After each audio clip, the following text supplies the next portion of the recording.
Well, hi again, folks. I'm Greg Flynn, the Public Information Director here for the City of Pearl, and welcome into This Week in Pearl. It is our weekly community affairs program that lets you know what's going on all about town.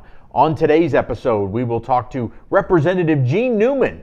There's not a lot going on under the dome over at the state capitol that the public gets to see, but there's plenty of work being done by legislators as they get ready to come back in full session for 2022. We'll hear from Gene about what's going on, not only at the legislature, but here and around town as well. Then we will talk about our Christmas parade, as we got a call for entries. We'll let you know how to do that. And basketball is hot to trot. We need you to register. There's only a few days left to get your kids signed up. All that and more coming up this week on This Week in Pearl.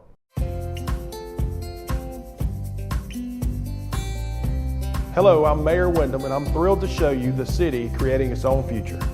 Pearl is located in Rankin County, the fastest growing county in Mississippi, and there's no question why. Access to great schools, even better shopping, and unbridled beauty make Pearl a town that truly embodies its name. And with a truly exceptional team of first responders, public safety is another key component of our success. With fantastic housing opportunities from quaint suburban neighborhoods to gorgeous lakefront properties, there's a place for you here in Pearl. You can't beat the location. Right outside of Pearl is the crossroads of the South, where Interstate 20 meets Interstate 55. From here you can travel anywhere within the state or the country. Or you can choose to stay right here in Pearl to enjoy a Mississippi Braves baseball game or experience the small town atmosphere, community pride, and heart of the local residents. Well, welcome back into This Week in Pearl. We are now joined by the distinguished gentleman from the City of Pearl and our state legislature. He is the representative. It is Gene Newman. How are you, sir? I'm doing good. Thank y'all for having me again. Man, that is a real, I love that shirt that's got isn't that something you get your own name on it? State representative logo, everything on it. Isn't that nice? Well, it is a kind of a quiet time as you're getting ready to ramp things up. The session is quickly approaching, so you've actually had time to be out and about in the community. One of the things that we were really excited to see you was this past Saturday at the Trick or Treat Street, where we got to be back together again outside. That's right, and it was a blast too. It was those kids. They had a really good time. They some of them made a lot of candy. What is it that we missed about it? What did you miss about it? When we had to go drive through last year because of COVID. Well, I didn't participate with a drive-through, so I don't know how that went. But I just know that being out there with everybody and seeing all your friends and seeing all the people from Pearl, that some of them I hadn't seen in a couple of years. Seems like I've been seeing a lot of them at the ball games and stuff, but to see all those kids with their parents or grandparents, whichever one they were out there with, and it was just fun. It was just a great time, and like I say, they ate a lot of candy. It's just the community. We don't realize what we missed until it comes back, and I think we really saw that Saturday night when you just got to see families and churches and all the other organizations just really enjoying being together. Not that we didn't enjoy Trick or Treat Street before, but it was just something different after you take it away and being able to come back. Right, and I just being able to be with the folks, to be able to be with the people that you know and you care about, and you realize how much you really miss that, and you still think about there's still folks that are shut in that can't go because of health issues or whatever, and makes you think about them, but we had a blast there. I gave away candy after candy after candy, and it's just a never-ending stream. You're helping out every dentist in town. Yeah, I didn't even have a chance to eat none myself. Well, you still have another chance. Halloween, we're going to be doing trick-or-treating this Saturday night. We're moving it to Saturday instead of Sunday to kind of give everybody a chance to do all the trick-or-treating before getting ready for school the next day instead of late into to Sunday night. And it's going to be cool. So some of those uniforms, those outfits those kids had on, like those dinosaurs and stuff that really looked hot to me. They said there was fans in them, but the kids were sitting up there sweating pretty good. So I figured it was still hot, and they'll be a lot more comfortable in those come Saturday night because it's going to be pretty cool. Well, once we get, Halloween is the first kind of kickoff in the fall. Then we'll head towards Thanksgiving, No. Football season. Well, yes, it is, but we're not going That's the kickoff. But we're not going to speak on Southern Miss because you haven't had a football season this year. That's all right. The Pirates have. Yes, the Pearl Pirates have had a very good football season, and really going for a huge win tomorrow night. That's right. Against Oak Grove, a chance to secure a home game for the playoffs with a win. That's right. We got to win against Oak Grove. We got to win against Brandon. We had to win against Brandon regardless. So, but we got to win against Oak Grove so we can host a home game. And Oak Grove's a pretty good team. They got beat by Brandon's, which means they're beatable. They had already gotten beat by Greenville Christian. They got beat pretty good by them, but Brandon did a good job with them. So. As long as we don't come back out and play like we did against Warren Central, we should be all right. Well, we had just a terrific game against Northwest Rankin. We did. Hanging 64 points. It's great to score 64 points. Doing it against your cross-county rival is just a little bit better, isn't it? That makes it a whole lot better. Especially when they beat us on a walk-off field goal last year at their place. Yeah. So, but hey, the Pirates, come on out tomorrow night.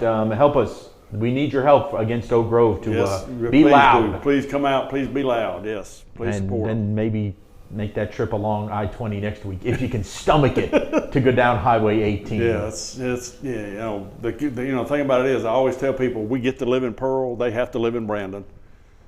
It's a shame, but they got to do it. They got to do it.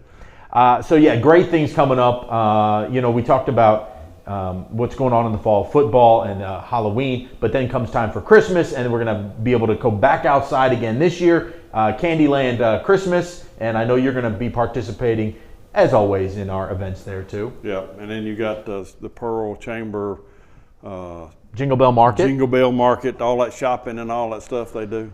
So good times ahead for the city of Pearl. Yes, it is. So when we talked about young people, I know they're near and dear to your heart. You got to really interact with a lot of the young ones. But your focus has been over the last, year and a half, is on these college age, the high school kids as they're graduating and then moving on to college. You've had a huge push to let them understand that it's not all about four-year colleges, that it's a lot of VOTEC is so needed, and even the two-year degrees from our great friends at Hines right here at the Rankin campus. Right. I mean, the focus for I guess going back to the 60s became on college. It was all about four-year colleges. If you didn't have a four-year college degree, you weren't going to amount to anything. And what we've seen over the last 15, 20 years is some of these college degrees don't provide any ability to go out and get a job. They may provide you an experience when you're going to school, but they don't provide you the ability to be able to make a living and to be successful in life. And you can go to Hines for a couple of years, prepare to go to a four-year college. And this is the thing. I guess what I really want to say is if you know what you want to be, if you want to be a doctor or a nurse or a school teacher, then by all means pick out your four-year college if that's where you want to go and go there. Because you're getting a specialized degree to get a specialized type job. But if you don't know, when you graduate from high school, if you don't know what you want to be, especially unless you're independently wealthy and you can afford to pay for your school, don't borrow a lot of money to go to a four-year college when you don't know what you want to be. Take your time and go to Hines or Holmes or one of these other junior colleges, and if your intent is to stay in academia, stay on academics and do that. Just get a 2-year associate degree, and then you should be able to by that time make up your mind as to what you want to be in life. And if you're mechanically inclined or otherwise inclined, look at some of the VOTEC programs. One thing I can tell you is every car dealership out here is begging for mechanics. Every welding shop that you go to is begging for welders. I know that they quoted yesterday on about truck drivers. There's 60,000 truck drivers needed today, right now. They can hire 60,000 truck drivers today. There's truck drivers making $100,000 a year. Yes, you're gone a lot and all that. I get all that, but it's still a very good job that pays well. It doesn't take 5 years to be able to go out and start making good money. All of the VOTEC positions, they're every job they're begging for people. So before you go borrow a lot of money to go to a 4-year college when you don't know what you want to be, please take the time to at least go talk to the folks out at Hines and look at different positions that you might could to work yourself into. Just so, for full disclosure, I did 2 years at a junior college. I did academics and I did a auto mechanics program. So, I started out life as an auto mechanic, actually a decent mechanic. I started out working on big trucks, but before I went in the bail bonding business. So there are more things that you can do. If you may decide, you may start out doing one thing and wind up doing something completely different. But don't waste a lot of money on a college degree that's not going to get you a job. Well, I think it's solid advice because there's so much, and I wanted to put it this way, but when you get out of college, you're looking to make money, and you'd rather start off fresh and making a good salary that may pay off the little student loan you took out to go to junior college, rather than have to work the next 40 years to pay off the big college loan that you took out to go for the 4-year degree. Yeah, when I went to school, everybody worked. I mean, you worked the summer you got out of actually you had worked before, but you worked the summer you got out of high school, whatever job you could get, and you paid for your school yourself. I mean, parents would help some with schools, but I mean, they weren't expected to pay for school when I got out of school. I mean, that's something you were, if you were going to go to school, you paid for it yourself. And most of the people I knew that went to college worked. I mean, it wasn't about the experience. It was about getting through school and getting ready to go to work.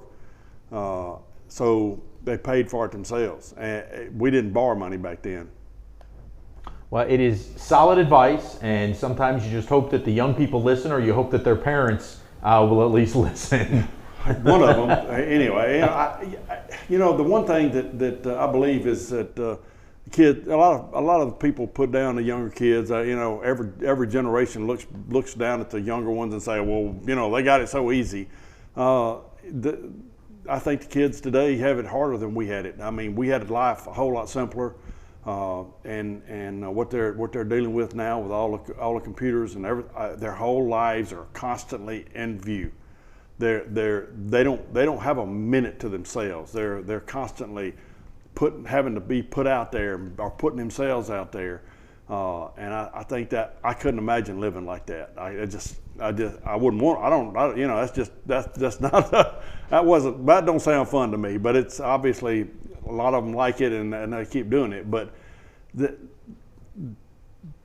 difference between each generation changes, and these young guys got it hard, but they are smart. Obviously, because they can manipulate all this stuff, and they're very capable of understanding what they need to do to get through life. Well, there's a lot of people out there that don't think what you do is a whole lot of fun. Why in the world would anybody want to be in the state legislature and deal with all of that foolishness over there? Is you get ready to ramp back up to go back into the hornet's nest, right? That's it. So, yeah, the one thing I'll say about being in the legislature is, when you're standing on the outside, it appears to be chaos. When you're standing on the inside, it's like standing in the middle of a hurricane with in the eye, and all the chaos is around you, but it's calm where you're at. So it can be chaotic when you're running back and forth from one committee to another. I have 3 committees that meet at the same time. And I have to talk to the chairman and see what's coming up in those committee meetings as to which one I'm going to be at. And sometimes I have to walk by and cast a vote, go to the next one, cast a vote, and go to the next one and cast a vote. So it can be a little bit crazy. It can be a little bit frustrating, but in the end, you feel like you're doing something positive. Well, we wish you nothing but the best. I know that we've got some big projects here in Pearl, thanks to the state legislature. Most notably, it's going to be the Pearl-Richland Intermodal. We're going to get the nice flyover over the train tracks, which, man, that can't come fast enough, but we have the state legislature to thank for helping push that project forward. Well, and all that's been totally funded, so we got $1 more million to add to it this year, but we'll do that. That's already been promised, so that's done, and I'm now working with Representative Weathersby down at Richland and Florence to make sure that the next phase of that project, which is running that street on out to Highway 49, is completed. So we get to work on that now rather than wait till later. Well, now I don't know what you can do, but hopefully you can get that West Rankin Parkway up and running. The Pearson Road extension. I don't know what you have to do out there. I think it. I talked to Brad White, the executive director over at MDOT the other day, and he tells me that all of that has been worked out, and they're moving. Well, I know they're moving. The contractor has moved back in, and they're working on it again. So I think it is actually going to go forward and finish out. All right. Well, hopefully. And 49. If you go up and down 49, it's getting closer. It's steady getting closer. Depends on the time of day, really. You got to catch it at the right time of day to say that it's getting closer. But again, projects that we're looking forward to, and when they get done, the ribbon cuttings are going to be fun. Yeah. So we got money from the federal government that's got to be spent. And we're going to be looking at trying to figure out how to allocate all that to on infrastructure, especially infrastructure. A lot of it is designated. It's already designated as what it can be spent for, but some of it has other things that you can spend it for, and it's just getting it in the right place. So we get the most out of it for the longest time. Well, enjoy the holidays, because I know the hard work is coming for you. Well, it started yesterday. We started getting emails to get our bills introduced, in other words, to get them into drafting, and so we're working on that right now. All right. And if anybody has anything that they're interested in pursuing at the state legislature, right now is the time to do it. How do they get a hold of you? How do they send it in to you? Just call me on my cell phone. It's 601-316-2491. And we'll figure out what you want to do. A lot of times people just have an idea or something, and they don't know. I'm not looking for language from you. We got lawyers that'll make the language. Just tell me what you're trying to do, what you're trying to accomplish. All right. Well, Gene, thank you so much for coming in. We will have you back before the session starts. Well, we haven't talked about the Braves. You got the Braves shirt on, and so we got a World Series going on. We do have a World Series going on. So, the Astros and the Big Braves. Hopefully the Big Braves can handle business like our baby Braves did here at Trustmark Park. That's right. See, hopefully they learned something from the baby Braves. So, if they're smart, they will go back and see what those guys did to win, and they'll follow through with that. Keep your fingers crossed. It will be games 3, 4, and 5 in Atlanta this weekend. So that's right. Go Big Braves, right? That's right. Thank you, Gene. Thank y'all. Appreciate your time. All right, we'll be back with more This Week in Pearl right after this. I'm Officer Kyle Carmerdale. And I'm Officer Alfred Jenkins, School Resource Officer with the Pearl Police Department. And our job is to protect students. Here in Pearl, we have zero tolerance for drivers that break school bus laws. There are 4 things to know. Stop at least 10 feet from the bus when it is loading or unloading. Don't move until kids have crossed the street to or from the bus. The flashing red lights are no longer activated. The stop sign on the side of the bus is retracted. When we catch you, you get a ticket up to $750, up to a year in jail, or both. Please pay attention so every student can get to school and home safely. Welcome back into This Week in Pearl. As we heard from Representative Newman that we had a great time out at Trick or Treat Street for Halloween. Our next big city event is coming up, and it's our Christmas parade. and oh my goodness, it's going to be so much fun. It is time for you right now to submit your float and group applications to participate in the Pearl Christmas Parade on Saturday, December the 4th.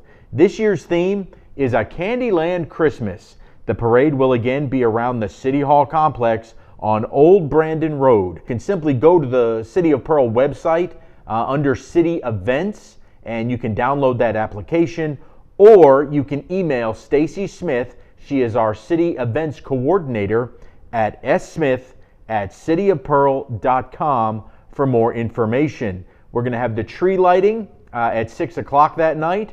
At 6:30, we will have the Christmas parade, and then following the parade, we will have the community-wide Christmas party inside the community room, where kids will get to hang out, have pictures made with Santa. There'll be hot chocolate, there'll be cookies, there'll be entertainment. Just an overall fun night on Saturday, December the 4th. Make plans to be out there, but right now we want to make sure that you get your group applications in to either march in the parade or enter a float. Help us make this year's Christmas parade bigger and better than ever here in Pearl. One other thing to tell you about, as we're all about families and young people here, Pearl Parks and Recreation basketball registration is ongoing and will be open through this Sunday night. The registration fee is $80, and we have age groups for everybody. Co-ed, boys 5 and 6 years old, girls 5 to 7 years old. Junior girls 8 to 10 years old. Senior girls are 11 to 13 years old. Rookie boys is the 7 and 8 year olds. Junior boys 9 and 10 year olds. And senior boys 11 and 12 year olds. That is their age as of August the 31st, 2021. For more information, you can contact Matt Hopkins at 601-932-3541, or you can email Matt at mhopkins@cityofpearl.com, or if you're tech savvy, you can simply log on to pearlparksandrec.com to get your child registered. Hey, as Gene Newman mentioned, the Pearl Pirate football team is back home this week, and they're in the thick of the playoff race. One win over the next 2 games, and they will clinch a home playoff game. So critical. The Pirates are going to host Oak Grove tomorrow night at Ray Rogers Stadium. If you can't make it to the game in person, well, be sure to watch it on the Pearl Municipal Broadcasting Network. As always, it is free and a great service brought to you by the city. You know, we want you to be able to stay connected with news going on in and around the city of Pearl all the time. To join our city text alerts, all you have to do is text the word Pearl to 91896. That's the word Pearl to 91896. And anything big that's happening in the city, you will receive a text alert right on your phone.